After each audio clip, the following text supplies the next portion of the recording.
Stay warm and save every day, all in the Kroger app. Get 16-ounce packs of flavorful Private Selection Angus 80% lean ground chuck for $4.99 each. Then get 2-liter bottles of Coca-Cola, Pepsi, or Canada Dry for $1.49 each, all with your card and a digital coupon. Shop these deals at your local Kroger, less than 5 miles away. Or tap the screen now to download the Kroger app to save big today. Kroger, fresh for everyone. Prices and product availability subject to change. Restrictions apply. See site for details. Radio. Good evening, everyone. This is me, Jonathan Alexander, and I'm here to host our show, Life, Laughter, Happiness. My co-host, Barbara, is coming back from a trip, so she's not here, but I'm with her. We're with each other in spirit. My guest today is Terra Thomas. Now, Terra, one of the things I found that's kind of interesting is whenever I see these people who are like motivating to others, health-wise, it's usually they're in a position where I think what the word is that you have more health problems than most people do. So, I mean, it's kind of like, it seems that it's sort of like you said that you lived with diabetes, that you have diabetes. And there's a lot of people who don't have anything, who don't have diabetes, and they look like they look like Olympic athletes, but then you do have it, and you look like an athlete yourself. I mean, do you feel that? I mean, because it says here, 31 years with type 1 diabetes, and that's so long. I mean, have they been able to? How has your diabetes affected you? I mean, is there anything they've given you to treat it, or do they know more than they did, say, 30 years ago when you had it? Well, first of all, I'm excited to be here, so thank you for having me on the podcast today, Jonathan. So thank you. But yeah, that is accurate. I've had type 1 diabetes for 31 years. I'm currently 48 and was diagnosed when I was 17 years old. Quite fortunate in the kind of the foundation of my health journey. My parents really developed this sense of looking at what's possible versus the problem. And, I started off from age 1 until 6 with a hip disease that I was physically disabled and in leg braces for that period of time in my life. And at that point in time, and then it just translated to when I got diabetes when I was 17, it was just about you go on with life, you do what you want to do. The healthcare condition or circumstance, whatever it was I was dealing with, is just navigated around. So I was really fortunate when diagnosed at age 17. I just have not held this attitude of it limiting me. And I honestly feel today in my life, 31 years later, that diabetes does not limit me in what I want to do. I can still limit myself, but it's not because of my diabetes. So I'm curious. Yes, sorry, go on.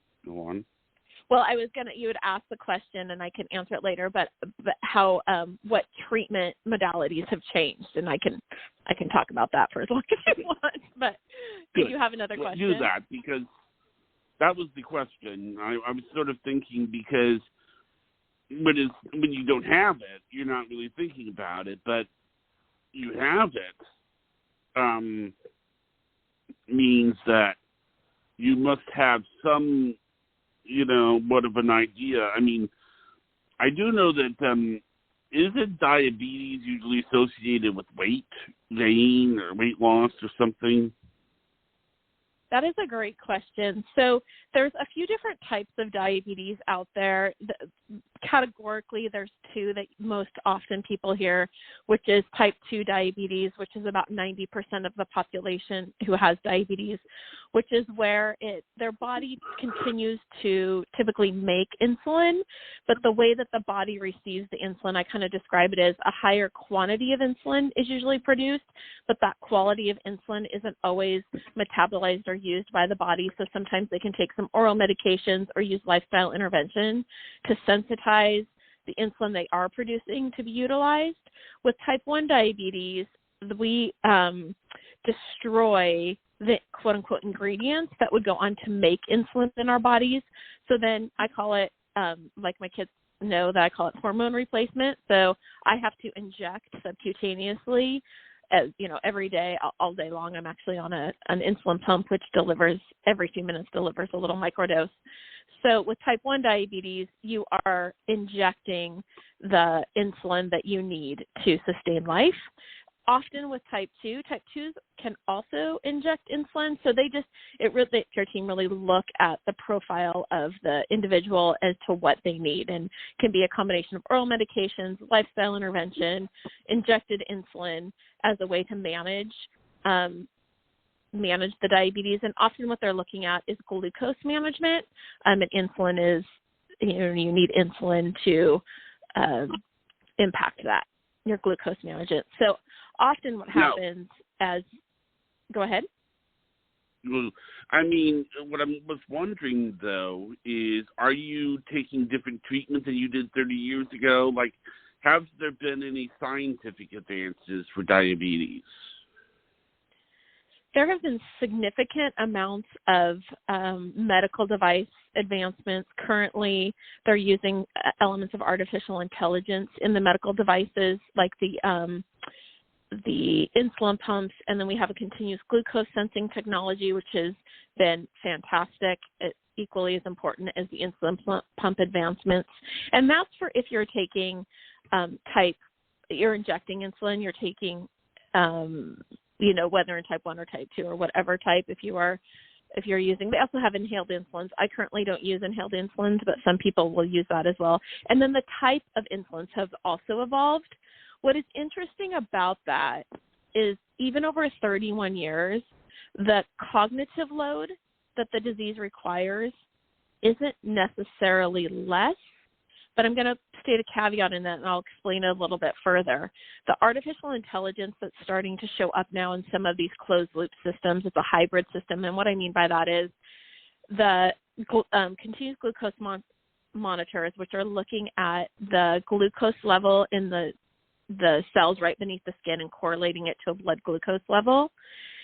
They're using that information, that data, and then they're using some sort of software platform to interpret that data to move and change the dosing of the insulin automatically without me telling it to, which is how the old insulin pumps. I would always program my pump. I would enter in ratios. I would manage the pump, where now there's an element of hybrid technology where it's taking on an element of the decision making, which now I would have to say that. What you're saying is, let me see if I can understand this correctly, not to cut you off, but the problem with the diabetes is that you can't predict what your blood level is going to be, so you don't know how to treat it. So it gets low, and then it gets high, and then you're kind of like not really sure, what it's going to be or what it's going to, and if they could predict it with 100%, you're saying that diabetes would be a non-issue, is what you're saying, right? It wouldn't necessarily be that it's a non-issue, because you're going to deal, if you had immediately acting insulin and dialed in technology that didn't have errors, then you would definitely find yourself living in the target of optimal blood sugar levels more often. Other kind of variables a lot of people don't take into consideration is there's upwards of 100 different things that are contributing to glucose levels, and it's just easy to look at movement and food, but stress levels, sleep, hydration, counter-regulatory hormones, the moon. I mean, there's all sorts of things that are contributing. Are you? So there's not I have going a to question.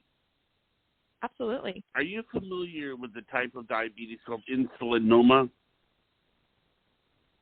Insulinoma? Yes. I am not familiar with that type of diabetes. Well, help me understand. I don't know if it's a form of diabetes, but this story that I'm going to tell you you might be able to kind of explain a little bit about what it is that happened. There was a scary thing in our family, and I haven't really told the story often on the show, but I'm going to go ahead and tell you now because it involves my mom. She's fine right now, by the way, but what happened was that it was Christmas Eve, and my mom is a pretty, altogether mentally, strong person. She's not the kind of person to do something weird socially or something that is a little bit odd, And okay. what happened was that she woke up and she was out of it. And what happened was she almost walked upstairs in her underwear on Christmas Eve when everybody was there eating, lunch, Christmas Eve dinner with all the family. Which was odd behavior, according to kind of how you're describing it. That is odd behavior. Yeah, it's odd behavior for somebody who is, it's mentally out of character from her mom. So what happened was that they took, and I think she saw a little bit of double vision, I think. And this was years ago. And so they took her to the hospital, and they looked at her, and they found out that she had insulinoma. And they also, I think she had like a tumor that was removed in her stomach. And, but I think that what I'm trying to say is it possible that insulin, if unregulated, could make you, say, see double or act strange or act weird or do things that are out of character? Well, with insulin, an event that can happen is hypoglycemic event, which is when your blood sugars drop. And if there's dysfunction of insulin in your pancreas or to produce too much insulin, you absolutely would have those symptoms, which include vision impairment. And that can actually also happen with a hyperglycemia event, which is where you have too little insulin. And so, yeah, absolutely. There can be vision impairment, tingling in the body, cognitive attention is depleted. You can sweat, your tongue can go numb. So there's a whole spectrum of symptoms that can present for an individual when they're dealing with dysregulated insulin and glucose levels. It was very scary. I mean, when you have, somebody that you care about that much, and, everybody's, and it's like, she was really loopy. She just, is not all there. And, it's like, and that's just not how somebody would behave on Christmas Eve, So right. It often can present almost symptoms as though someone's intoxicated. So that's very common. And if you guys hadn't seen that behavior before, I could see where that was startling. It's interesting when you talk to firefighters, they will often say when they arrive on scene to distress, some of their more welcoming issues to treat would be a low blood sugar, because within 15 minutes you have this highly disoriented person who is shaky and trembling and in an anxious, distressed state, and you treat them with glucose, and in 15 to 20 minutes they're back to normal. The way they all seem to, act when they kind of find, oh God, always in the movies, that's the way it always is. Yeah. And I don't know exactly what insulinoma is, but I think that whatever it is, it's the same sort of animal as diabetes, I would think, because it was very scary. After that, she had to change her diet, and, Well, I did look it up quite quickly because I hadn't heard of it, and it is a tumor that's dealing with the elements that do create insulin in your body, and it can almost have an overproduction of insulin, is what it's saying here in my quick little search. So that makes sense that she would be having more of a hypoglycemic event for an overproduction of insulin. It doesn't necessarily, I mean, there are some correlations, but it doesn't look that it is a type of diabetes. But it's very quick, my quick research. So I'm not claiming any expertise in this. No, I know. I mean, well, the only reason I brought it up is because of the word insulin. Would indicate that it's similar to. I mean, if you can figure out diabetes, if somebody can figure out how to treat diabetes, then I think they could probably figure out how to treat whatever it is that she was going through. They did get rid of the tumor, and but it was like, and I think the sad part is that Mom is always very together. I mean, everybody that meets her says that she's so nice and and then it's almost like you have her in a position where, you don't look like yourself. Right. And I mean, yeah, it was. It's interesting you state that. I was working with a teenager yesterday who deals with hypoglycemic events. She does not have diabetes. She's just an athlete, and she is dealing. She was looking to develop with me, co-create a strategy for her to use. She's very active in ballet and academic courses and enrichment. And she shared that vulnerability that you just described when you're having a hypoglycemic event, and how that was, she didn't like kind of what showed up. She cries, and she didn't like that she cries, when she has these hypoglycemic events. That was very uncomfortable for her. So it is true that it will allow a vulnerability that for people who are usually really put together and present a certain way, that can be removed. I was going to tell you something else. We had a kid in our high school. His name was Chip. He looked like the kind of kid that would just, pound you into the pavement. And just not the kind of kid that you want to run past with. And he was diabetic. But see, here's the thing. Okay? Here's the thing. There were times when you would talk to him, and the guy had a volcanic temper. I mean, like, he could look at you from across the miles, like a mile away, almost like a couple of, like, halfway across the yard, and you'd be, like, in a car, and he would scream at you, "What are you looking at?" But then, other times, he was as gentle as a mouse. I mean, just the most gentle and delicate, and he would see me, hello, brother, hello, brother, just delicate as a mouse, gentle as a mouse, like somebody that you wouldn't think would hurt a fly. And he was like, his father was the chief of police for the state, and the kid would just go from extremes.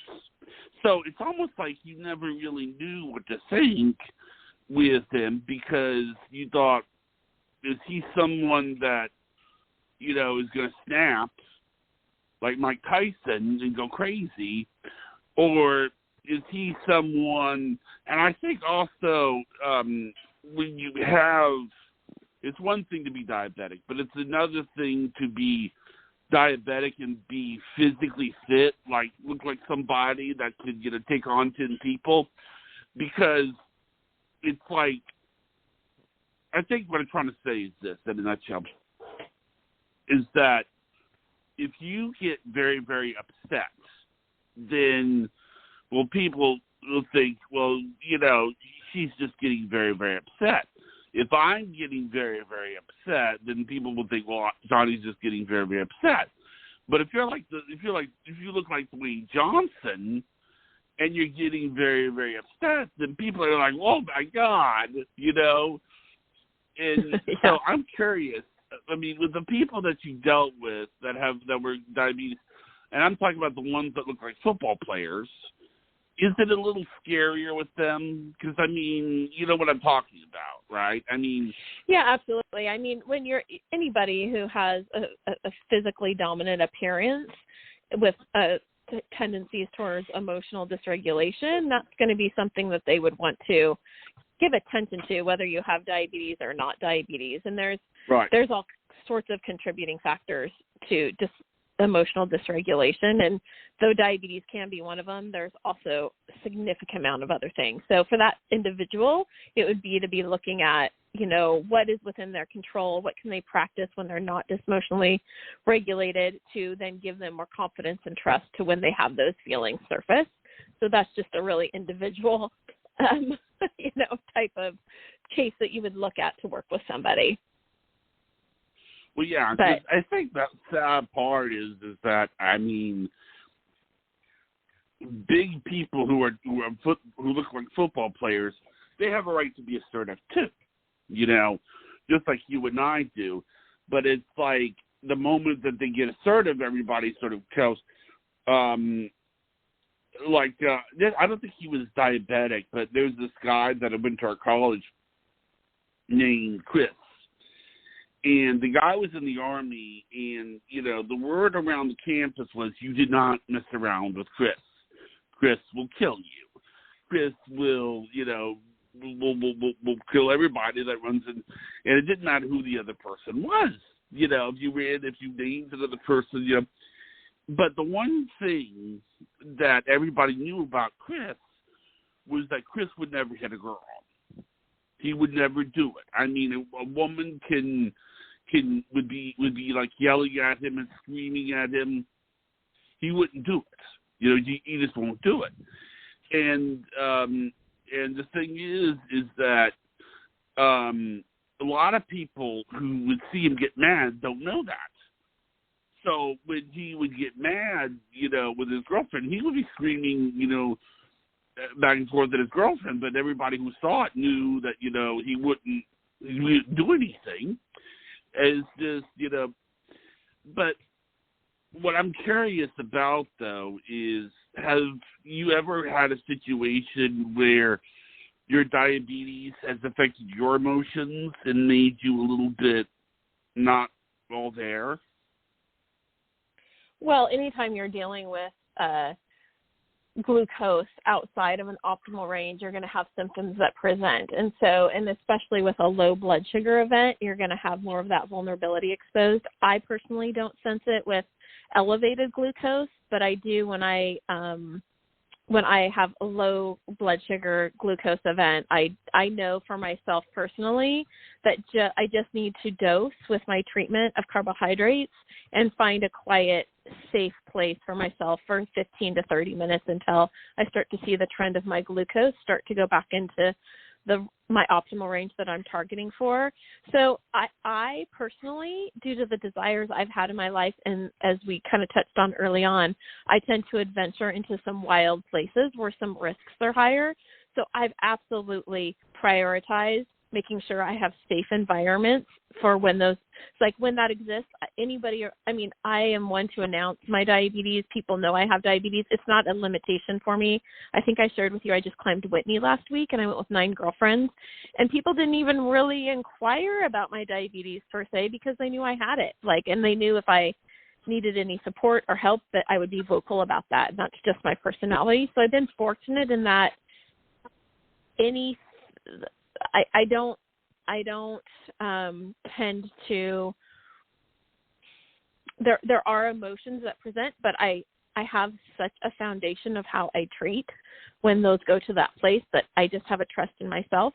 But I absolutely work with clients who are navigating that differently. They've had, whether it's traumatic events with low blood glucose or just different emotions that present, and they have to address that and any trauma that sets in, and that is real for some people, for sure. I also think that what happens is there is a sometimes what will happen is peak disabilities. It's not really. I don't know if you and I were both on the boot camp last time in April, correct? But the but the second. Were you in April? Is that the on, one you were on? I was on in April, but I was also on another one back in, I think, October. And what happened, or actually it was August. And when I came on, I think the hard part is how do you tell people about your disability? Because it's, if you mention it, then you are, like sometimes, like, for example, learning disabilities, you're actually doing two things when you're telling someone about your learning disability. One, you're telling people how to communicate with you better. And two, you're telling someone how to make you look like an idiot. Because if you tell someone you're dyslexic, well, all they got to do to make you look like an idiot is just use a lot of big words and or if you have a disability about numbers, just talk about numbers. Or if you're blind, say things, when you're too far away, or if you're deaf, understand what I'm saying. So I told everybody that I was Asperger's, or on the autistic spectrum, and I was diagnosed with cerebral palsy. But I tell people that, so like, oh, okay, well, he can't, I mean, like, oh, the rocking. Okay, he rocks back and forth. Well, that's why. And obviously, when you have a diabetic thing and you get emotional, oh, well, that would make sense. I mean, does it feel differently? Do you sense anything like when the diabetes happens, or? When I have an event, yeah, I do want to address, though, that's a really great point that you bring up around sort of if you are dealing with a health condition or really anything going on in your life and how the story that you surround it with. It's not entirely all that different than how Jen and Chris described it for the boot camp, which is really about getting clarity about the message you want to present and surround yourself with. And I think that's one thing that's really important for anybody dealing with any really life event that's significant and it's taking up a lot of cognitive space, or it's something that you have accommodations around or need. It's really getting a comfort and a clarity around the message that you're presenting with it. I personally don't, my story isn't sympathy grabbing either. I am very emotional based. I need support. I need someone to sit with me. I don't feel good. It's just very clear cut. Or, I'll be on a run with my girlfriends and I'll be like, I have glucose. I'm going to, hang back on the trails for 15 minutes. I'll either catch you guys later or regroup with you, or they'll wait back with me. So I'm very consistent in my messaging for myself for what my goals are, what I'm optimizing for. So one thing that I would suggest to people is just get really clear. If you are looking to be heard and validated in your emotions, that's going to come across in your messaging around whatever challenge or circumstance, situation, or condition you're dealing with. If it's, support you're looking for, or guidance or assurance, whatever that is, you getting clarity around that, just like you would in messaging for a business, is going to help you when emotions get a little dysregulated or circumstances come up where you might need that help. So I think getting clear in your messaging and how you want to present yourself. Because I'm thinking, this is one of the things I've noticed, and I know that I'm sort of getting off topic, but not much. I did some research, and I found out that, like, it is true. I have looked at Sarah Palin, and I thought, maybe she's dyslexic. And I thought the same thing about George W. Bush, and I saw the same things about Dan Quayle. I mean, when you really think about it, being dyslexic would certainly explain the potato incident. It would explain it. I mean, but actually I think it was like he got it from a card or something. But anyway, that's beside the point. The point is that would these people get the help they needed if they told everybody that they were dyslexic. But then on the other hand, they're telling people how to make them look stupid. I mean, you understand? And it's kind of like you can tell someone who has, like, for example, with me, if you saw, I can type really okay, but my handwriting looks like I'm 4. So if you go by my handwriting, or here's another example, get back with the diabetes, there are certain things I would not ask you to do because you have diabetes. Or I can ask you, I can put you in situations that's going to aggravate the diabetes, like make the diabetes really act up and flare up, and then this is not an ideal situation for you to be presented. You see what I'm saying? Well, I see what you're saying, but it's not anybody else's position to tell me what I do or I do not need, and it's not my expectation when I share my story how someone will or will not take it. That is theirs. So what they want to do with that information is theirs. They do not have the ability to make me feel stupid. Now, they can be unkind, they can lack compassion and empathy, and that is theirs. That doesn't have anything to do with the story and the message that I'm trying to deliver. And I have no expectation when I go to meals or restaurants, or I don't have limitations around my diabetes and what I live. I have a purpose and a way that I want to live and the message that I surround that with, and that's what I put out in my life. What people do with it or don't do with it is up to the people. I don't operate in a way with expectations for that. Now, let me ask an you example this. is How do the people in your sorry. How does people in my life what? Oh. I was wondering, how do the people in your life detect, like, when you need help with diabetes, like your family, et cetera? So they don't detect it. I am very vocal about it, in that I am excellent at knowing the boundaries and limitations. I have the assistance of my devices that will either beep or alert me, and then I just state it out loud. An example, I was the primary caregiver to my kids when they were younger, and I breastfed each of them until they were over 2 years of age.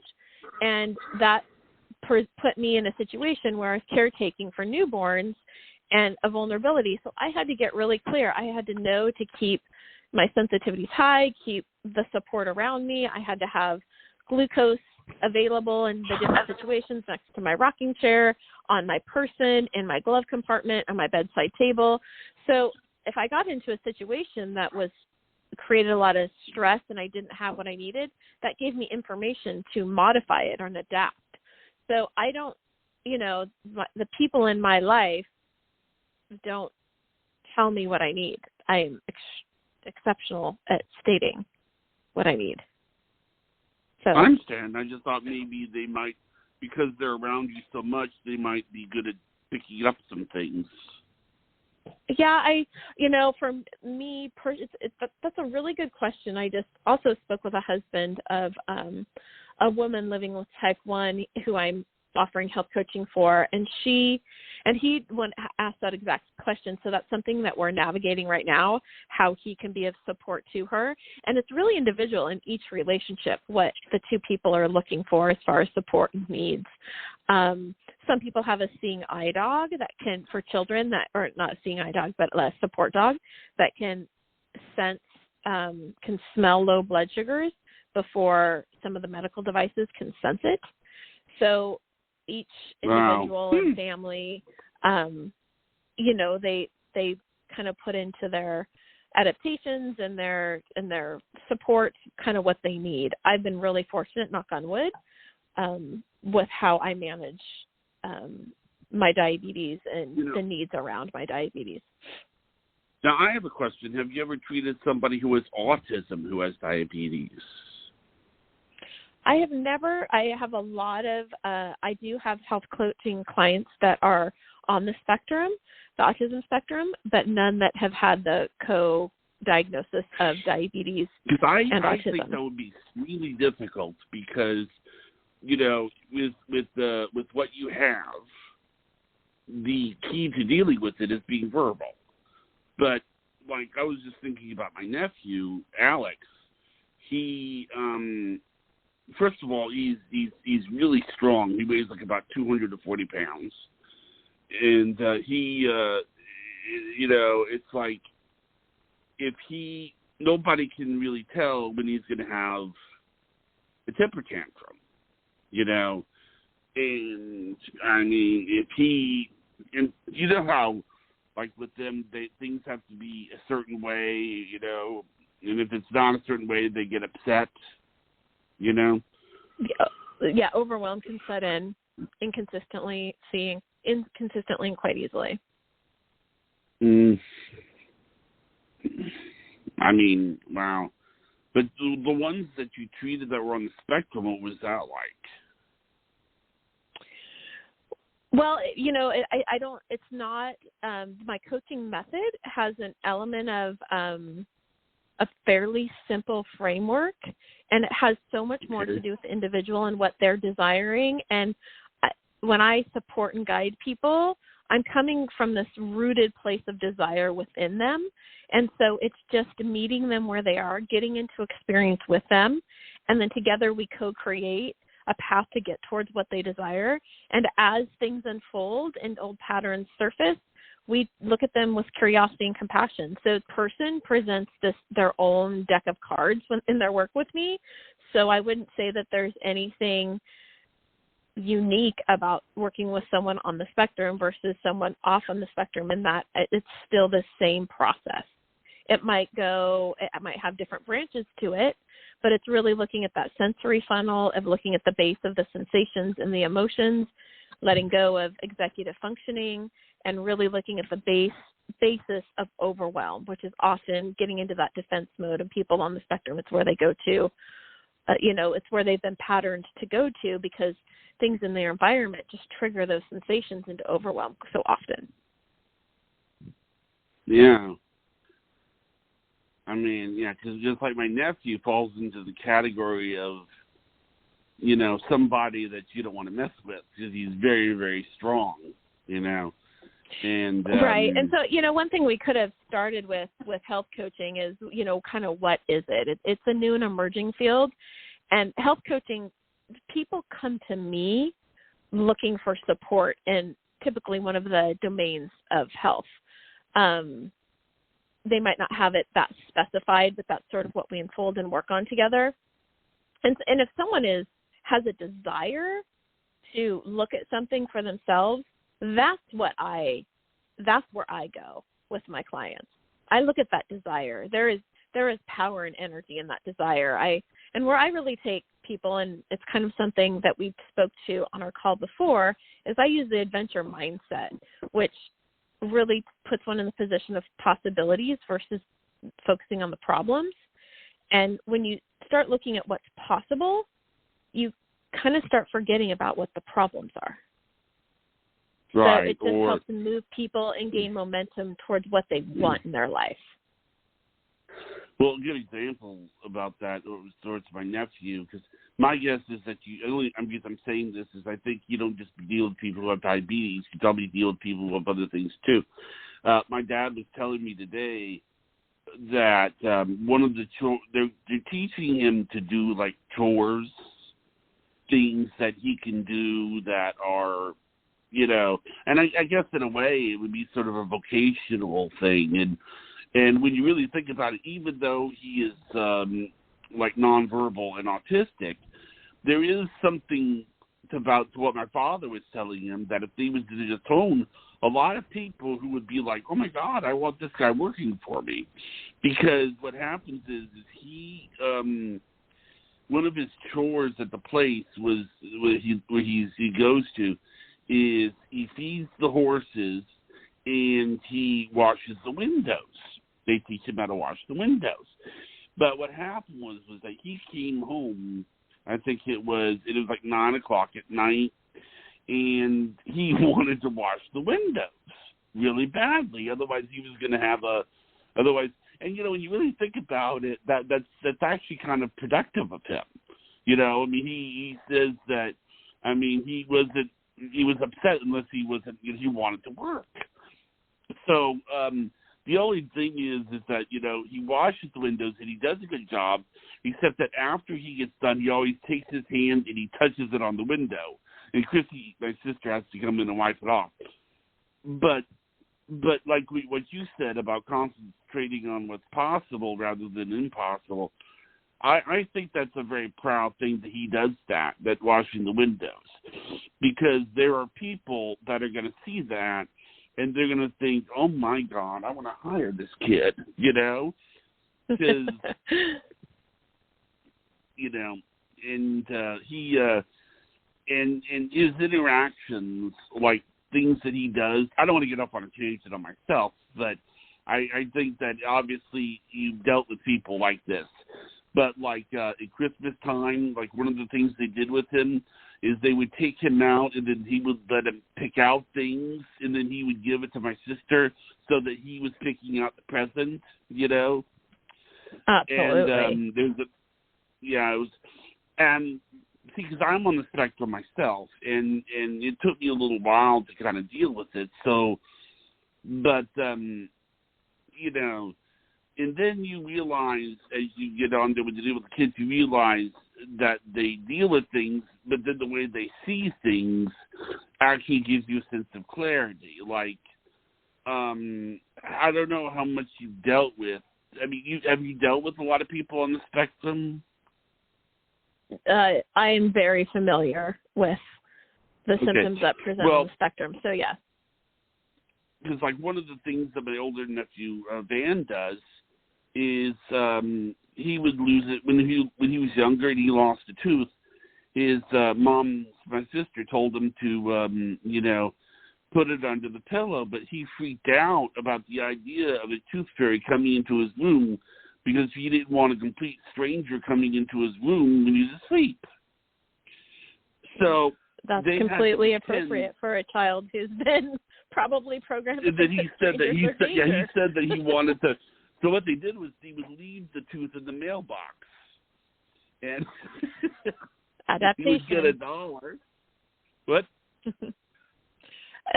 You adapt. You have things that present, right, and you see whether they are or aren't working, and you create adaptations to them. I know. He was just.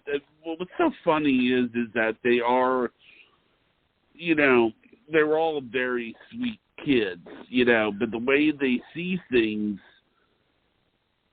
is just kind of, I don't know. My guess is, I forgot to ask you, do you have kids? Oh, that's right. Right. I do. I have a 13-year-old and a 17-year-old. Yes. Okay. I'm just curious. I guess I didn't really ask you the specifics about what their ages were or anything. What have they taught you? Obviously, because what I'm trying to say is, you mean they don't detect that anything is up with you when you have an attack, or do you think they don't know, or do you think they know? Well, I want to reiterate that for me, in the way that I've lived my life, it's rather independent. Being diagnosed when I was 17, and then a year later I went off to college, and then my desire to spend extensive amount of time in wild and adventurous places, I just have really had to set my tolerances to be that I can take care of and handle. So I'm very sensitivity on all my devices. So it's not often what occurs is if I feel a hypoglycemic event present, I inform those around me. So I am letting people know around me before they would detect any shift in behavior or something like that. My kids have taught me a tremendous amount about really unconditional love and support and meeting people where they are. I have individuals where they are. I've learned a tremendous amount from being a parent and parenting my two children. I guess the reason I asked about people who are Asperger's or autism, or in other words, selective mutism, because you say, it's one thing to be able to speak up when you have an attack. Like, what do you do if somebody can't speak up? They're not going to speak up. So that's a really good question. And when I say speak up, it's communicate. So if I was working with a client who had things in their environment or conditions or circumstance or situations where certain things had more of a challenge, we really dig into the desire. What are they looking for support and guidance around? I talk about using the adventure mindset of like, what excites you? What are you excited about? What the anticipation of, and what inspires you? What brings you, makes you have that sense of fulfillment? That's where I go, and that's where I dive. And I use that as a platform to assist in the other areas where there's constant challenge. So it's a mindset shift for people. And so it comes down to communication. So it really depends. I mean, if you want to give me a specific example, I'd be happy to, we could sort of dialogue around how I would approach that. It's just like, I guess the reason is because I was talking to you, an example of, what do you mean by an example? So if there was someone I was, my coaching is done verbally, so that would be completely new for me to explore how to work with a client in a nonverbal realm, which would not intimidate me. I would welcome that opportunity. Like, for example, and then I would just go there. I think selective mutism, for example, and I'm not really that familiar with it, but there's some people the words just don't come out. I mean, or if my nephew, if he were diabetic, he would probably have a tantrum before he would say anything. So then, then it's just looking at the experts in their support realm. I'm not an expert in looking at, I'm not a therapist or an aide or something like that. I'm looking to help people take their desires in health and bring them towards those desires, co-create a path to get there along with them. So if someone has a desire to work with me as a health coach, then there's ground that we can make together. And typically what I would do then is invite the rest of their healthcare support team to work along with us. And those systems are probably or typically already set in place, the other aspects of their healthcare team, to make it to make my health coaching effective. Now I'm curious, because it says that you do things like, it says here in your bio, you swim in frigid water and you spend days running across mountains. And, I guess what I'm curious about is, let's say that you are out swimming in the ocean, and then all of a sudden you feel an attack. Well, you can't just, what do you do in that situation? Because, if you're out in the water, or if you're out, let's say that you're out on a raft somewhere, or, where you can't get, how do you handle that? Because obviously you can't, what if you can't get to the thing that's going to give you insulin? That is such an excellent question, and that particular barrier is why a lot of people don't, they can't even look to the realm of what's possible. And I feel very fortunate in that I use it as information. There's preparation that occurs. There's patterns that I need to be familiar with. I wouldn't probably engage in something that's significantly outside of the realm of what I'm prepared for or have experience with without some sort of awareness or mitigation, meaning it's super easy for someone to put like a glucose gel inside of a wetsuit when they're surfing. I typically carry glucose, or like for me, I do a sunrise swim every Fridays, and I'm going in a fasted state, which means I don't have extra insulin that I've injected, so my base insulin levels are fairly low. I will often, if it's going to be a longer swim, I will start depleting my insulin levels hours before the swim, and then the particular system I wear is waterproof, both of them, the continuous glucose monitor and the insulin pump, so I can keep those on my body, and then the device that I wear that shows me my levels, it's a little phone. I can look at that when I get in and out. And it's just this patterning. It's developing a trust from me doing these things consistently again and again and again. Matter of fact, my hike up with me last week. Mm-hmm. Go ahead. No. Go on with what you're saying. So I shared with you, and I mentioned earlier in this call, I hiked up to the summit of Mount Whitney last week, which is the highest peak in the lower 48.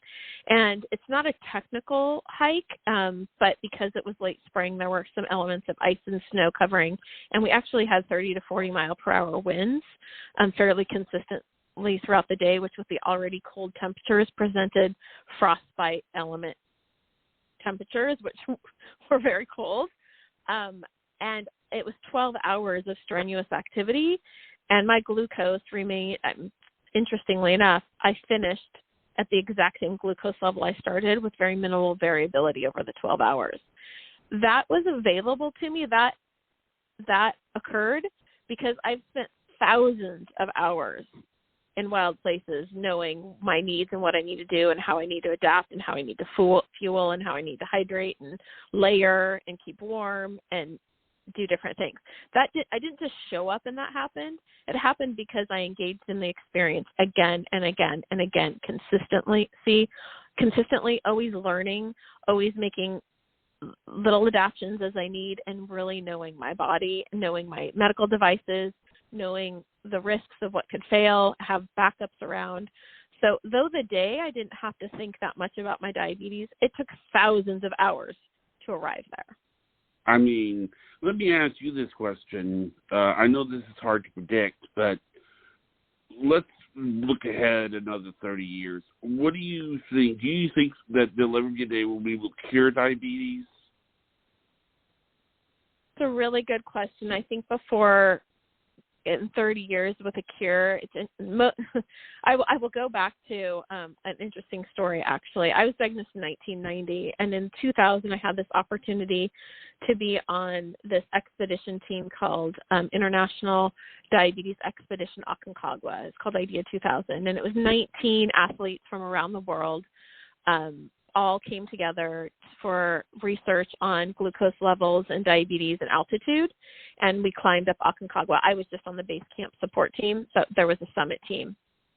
And we sat at our base camp support one evening, and we had a steak dinner actually brought up by our guides that helped get our gear up to base camp. And each one of us, no matter if we had had diabetes 5 years or 20 years, had been told in 5 years there would be a cure. And it was kind of this running joke. And I can still remember sitting around that table and just being like, wait, in some ways it was bittersweet, right? Because there's been hope spread around the table for all 19 of us, whether we're from Spain, the Czech Republic, Italy, the U.S., Canada, and all told there'd be a cure in 5 years, and yet I'd had it 10, and we're nowhere close to a cure, and now I've had it 31. And the energy is really put towards managing the disease, and not that there's not research occurring towards the cure. Personally, the amount of energy that's going towards developing the vaccine for COVID, if those resources and energy went towards the global pandemic of diabetes, would we have a cure? It's just not what's being done. You know, it's not the priority. Yeah, I will say this now, and I am vaccinated myself, but like the thing that's interesting about that I was just thinking, I mean, like what they did, they kind of broke the rules with COVID because of the idea that it's not, well, normally you would get FDA approved, which would take years, but then they had like an emergency. So the question is that, well, if they treated diabetes like an emergency, what would happen?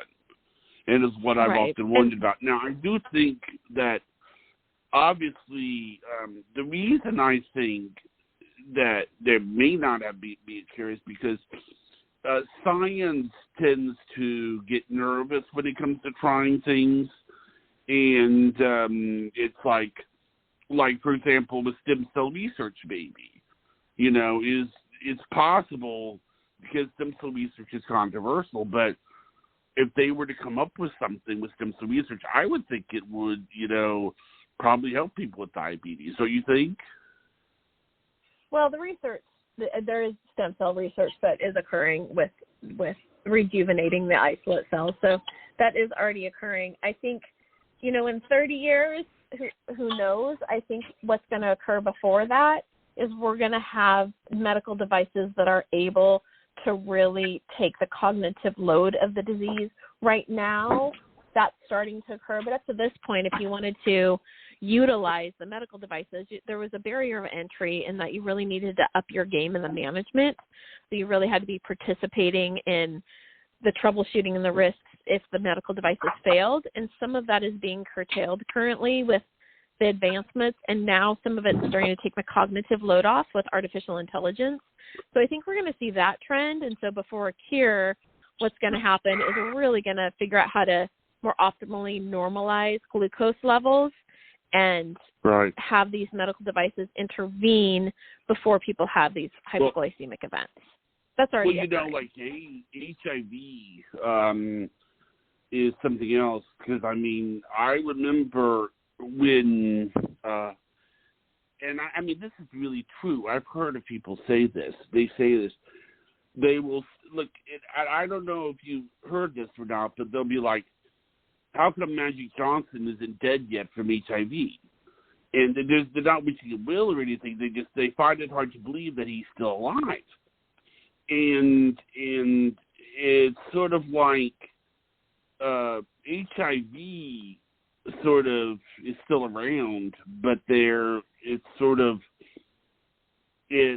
like it for years there was a lot of misconceptions about it, just like there might be misconceptions about diabetes.